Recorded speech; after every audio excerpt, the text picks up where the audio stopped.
Hi, my name is Lisa Merrill. I'm a kindergarten teacher at Morse Elementary.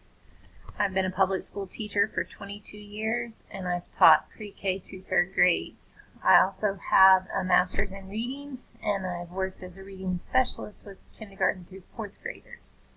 This is a picture of me and my husband David in Romania. Something about me, I just recently spent a week with 800 boys at Tom Hill Scout Reservation the first week in June. I love coffee. One of my favorite things to do is try original coffee shops. I have 2 dogs, 5 cats, 16 chickens, 3 kids, and a husband. And I haven't decided if it's a small farm or a small zoo. So where am I in the program? I am in the second semester since I started the program, and I guess I would be considered about the middle of the program. After this class, I will have completed 15 hours.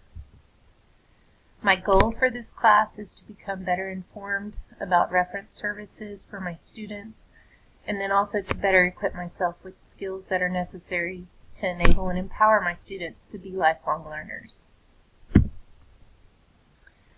In response to the quotation, information literate individuals are those who have learned how to learn.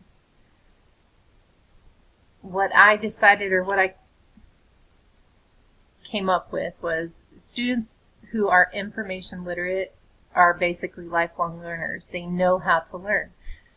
They know where to find information. They're able to locate it. They can analyze it, organize it, draw conclusions, or create answers, and then they can evaluate it and apply new knowledge to problems and situations. So essentially they've learned something.